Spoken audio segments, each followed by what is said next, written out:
If you are in the market for a new fridge, you've most likely come across a Samsung fridge for one of two reasons. One is they look pretty cool and have some really neat features, or two, they have a lot of problems. Well, we've actually been Samsung fridge owners for the last 8 years, and we've owned a total of 3 fridges during that time for various reasons. And so today we're gonna talk about the good, the bad, and the ugly of Samsung fridges and whether it's going to be the right thing for you and if they've changed at all over the years. So let's get started. First off, we're gonna talk about this fridge that we have right here. This is the Samsung Bespoke 29 cubic feet, 4-door French door smart refrigerator with Beverage Center in white glass at a standard depth. Now, I'm gonna talk about a bunch of those different things today, but first let's talk about how this has no handles. Everyone loves the look of this fridge, how clean it looks, but where are the handles? How do you open it up? Well, under the doors here, or above the bottom doors, there's little handles that you can just grab onto and you can open the fridge. Now, as you can see, I'm a little bit taller than the fridge. I can also just grab up here. Is there a handle? Oh yeah, it's in a little bit further, but there is a handle up here on the top as well. So that's easy to open those. And then down here, we have the 2 different ones that I can just grab the top and open. Now I have noticed since we don't have handles you grab, it does get a little dirtier right here, but one of my favorite things about this is the glass. It's super easy to clean, just get some glass cleaner and you can clean it. Compared to the other stainless steel versions that we've had in the past, they'd get nicks and other things like that and they would just never go away. But with this glass, you don't have that problem and cleaning is so easy. Now, a few of the models we owned, one of them had the touchscreen on the front. I, of course, like that, having control of all my smart home, but my wife didn't like having that. So we decided to compromise on this one, and we went without the touchscreen and no water dispenser just because it has such a clean look. So let's go ahead, take a look inside. Now, I did say this is the 4-door with standard depth. So the standard depth gives you about 5 more cubic feet than the counter depth. And I'll go into depth and then a little bit more on that. So here when we open the door, over here on this side, you can see we have plenty of storage over there. We have plenty of storage over here. We can fit full-size milk on the side. And then we have plenty of room for everything in there. Not too organized right now, but it fits everything we need. Here we have 2 full-size drawers that we can fit plenty of food in. We really like this little row here.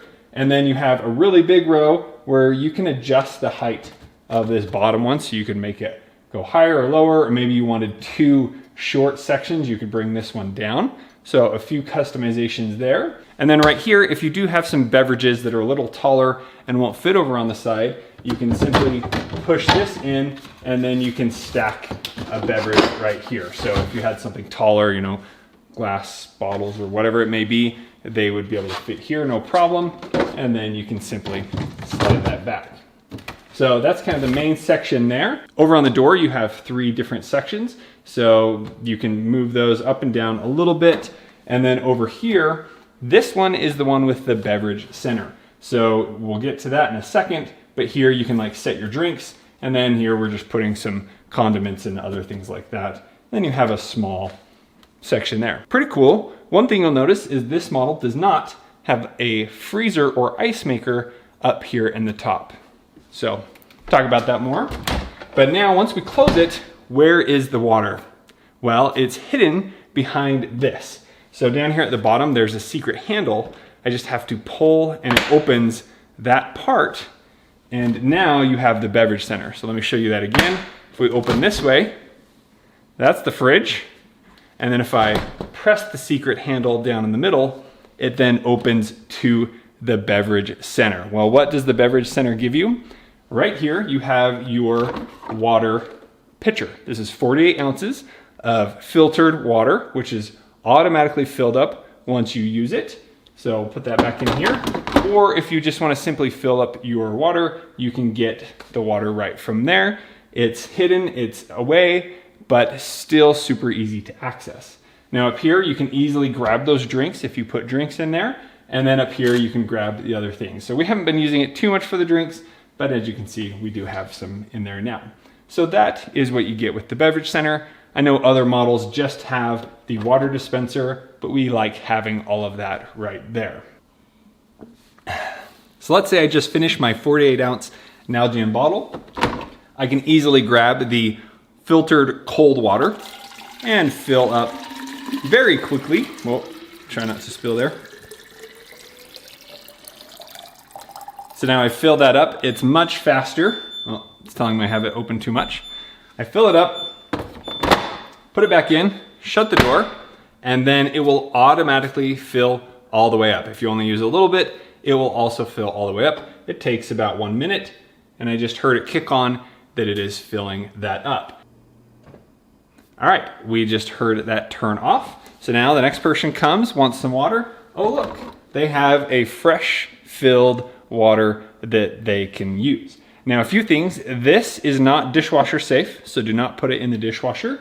And then this leads me to the only problem we've actually had with this fridge is in here, there is a little press button that this hits when you put it in there, and that lets it know there is a pitcher in there and it needs to fill it up. Well, we've had some problems where it doesn't fill up, so I've had to go in and push that button a few times and then it will fill up.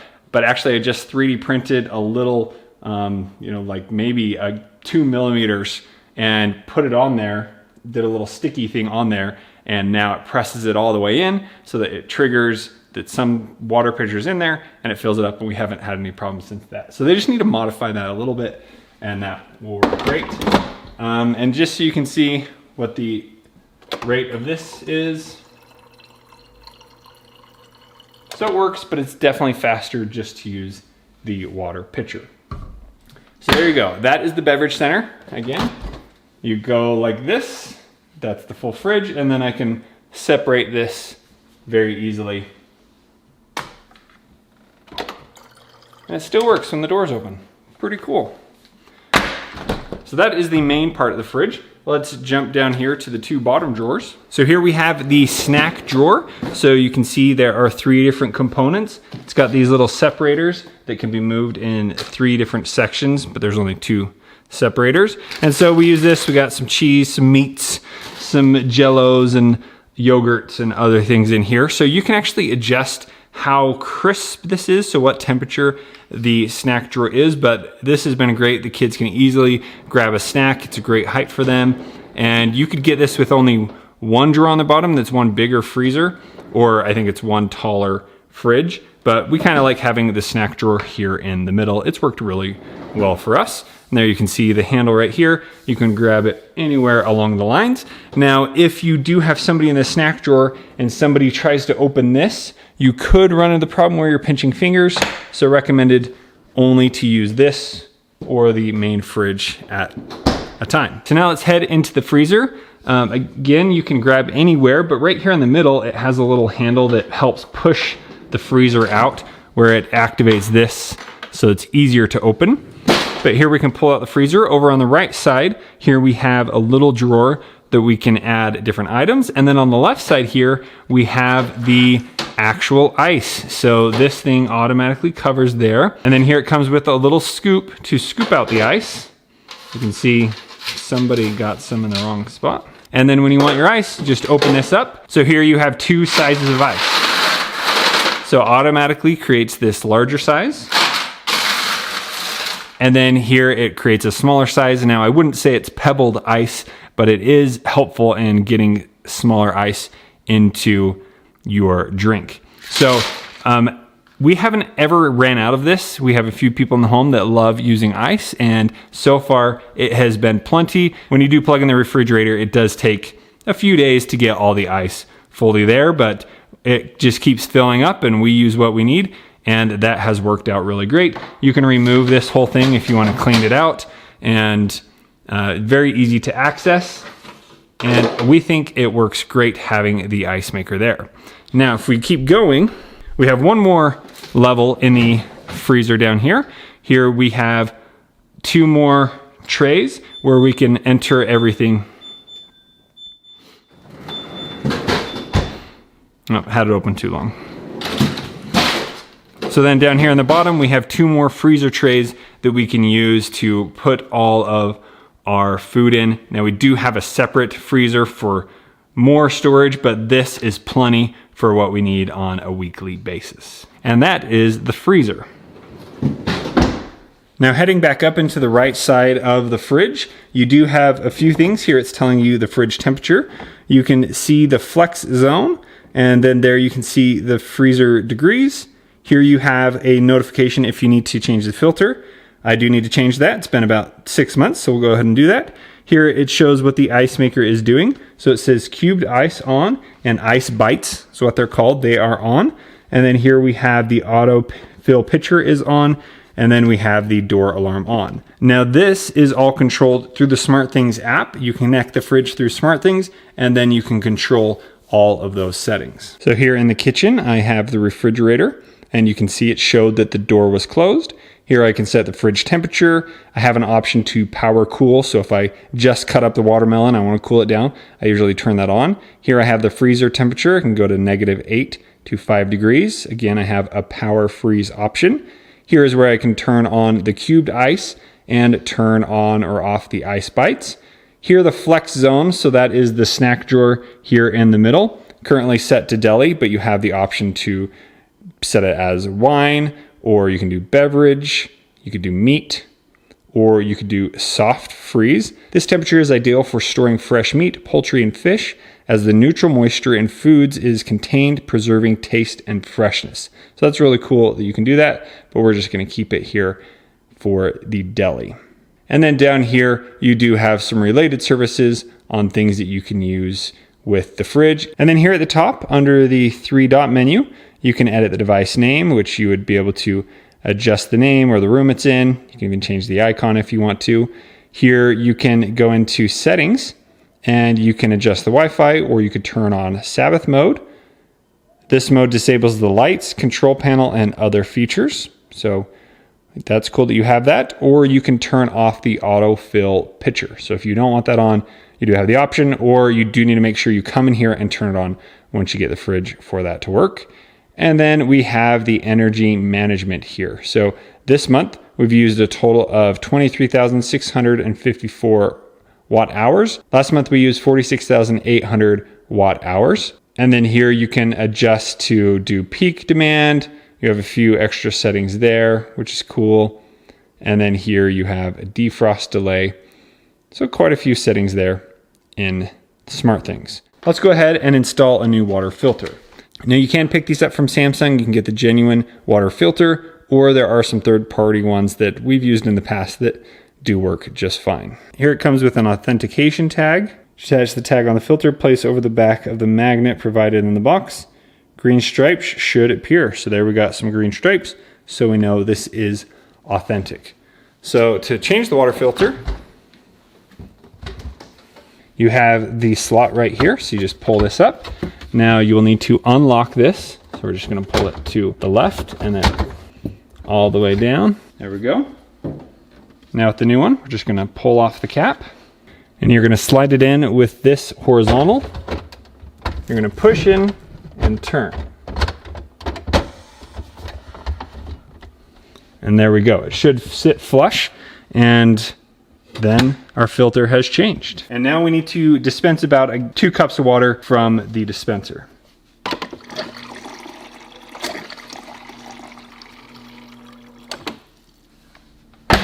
And so the filter should be replaced about every 6 months.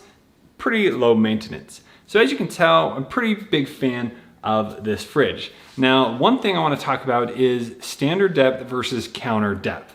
Now, in the previous home and model of fridge, we got the counter depth because I thought, oh, it would be so great if we could have the fridge all the way back right next to the counter, and so it's not sticking out so far. I was okay with losing that extra cubic feet inside the fridge.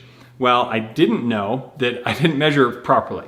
So over here you can see we have a ton of fridge sticking out if you want actual measurements, and our fridge is as far back as it can go. Here we still have about 9.5 inches sticking out next to the counter. So that's not great.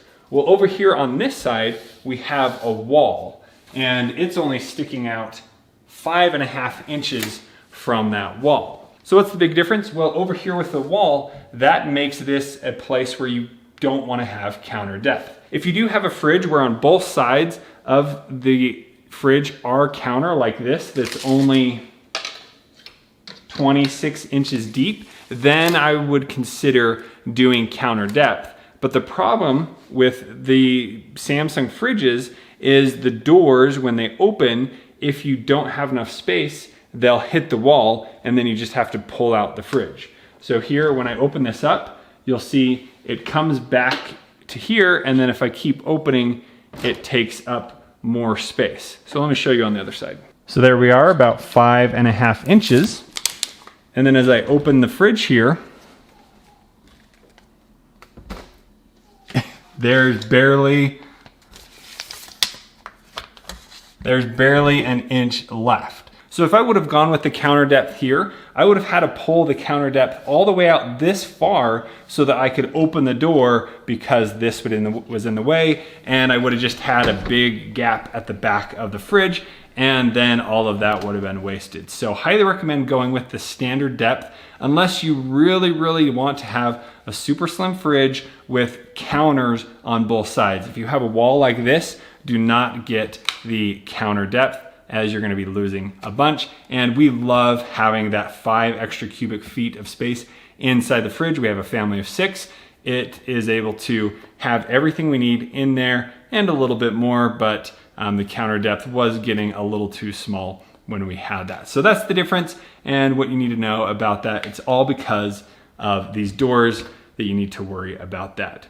So what's the conclusion? Do you get this or not? So before we answer that, let's talk about some of the problems we've had with Samsung fridges, and others have had as well. So on the first model, we had the ice maker in the fridge section. So it's up here. Well, that had a problem where it froze over and it got all iced up, and then it wouldn't create ice anymore. And then the very back of that fridge had some kind of ice leak or something. And so the whole bottom of the fridge had water. So we had it repaired, I think 2 times. They came out, replaced some sensors, and just something wasn't working right with that fridge. After replacing things, we ended up just saying, all right, let's try to get a new one, because we were out of warranty. So with the second one, it worked great. After 2 years, I think, we did have the ice maker stop working. No icing over or anything like that. It just stopped producing ice. We're under warranty. We bought an extended warranty, got that replaced, and everything worked good. The touch panel ended up going bad on that one, and we got that warrantied out, and it worked fine. So much better the second time around. So now with this fridge, we've had it for a little more than 6 months, not quite that year mark yet, but with having the ice maker in the freezer, I think things are going to work a lot better. We've had no issues with the ice maker or the water dispenser, so I think Samsung finally has figured out how to do that properly. So I'm confident that this is going to last a lot longer. If it's not, we'll definitely let you know down in the comments below. But one thing that I didn't talk about is at the first fridge we had, we didn't know that our water pressure was broken in our home. It was too high. And because of that high water pressure, I'm thinking it caused some of the problems where it was putting too fast into the ice maker and causing too much water to be in there. And that sent a chain reaction to the rest of the fridge, causing things to get over iced and fill up too fast and freeze and broken. So I'm not gonna say that's the reason, but I'm thinking that was the problem. We found that our pressure reducing valve in our home was busted, and we don't know how long it had been broken for, but it was the first 6 years we lived in the other house. And so once we fixed that with the other fridge, we didn't have any problems. So maybe that could be a problem that other people have had that they haven't talked about. So with this fridge, definitely confident that things are working a lot better. We love having the nice clean white glass on the front. We've even used this as a whiteboard. You can get a whiteboard marker and write on here, we write different meals down and other things like that. And we just love how super easy it is to clean overall. So what do you think of the fridge? I actually like this one. Others that we've had a lot of issues, and the stainless steel always would scratch really bad, but the ice machine works really well on this one. I love that I have 2 different kinds of ice, and I love the white. It's really pretty. You don't really see ever any scratches. You don't really see any fingerprints or anything, so I actually like this one. So with my wife's approval, of course, the fridge is going to stay around until something happens, but I think it's going to last a long time. So we've been very happy with this purchase. Now, right now, Samsung is doing some kind of promotion, so it might be a good deal there, but we actually bought this at the Home Depot. I think you can get a little bit better deal there. So I'll leave a link in the description below where you can choose where you want to purchase this from and do some cost comparison. And if you have any further questions about the Bespoke 4-door Samsung refrigerator standard depth with the Beverage Center, please let us know in the comments down below and we'll do our best to answer those. I hope this video is helpful in choosing your next fridge. Thanks so much for watching. We'll see you on the next one.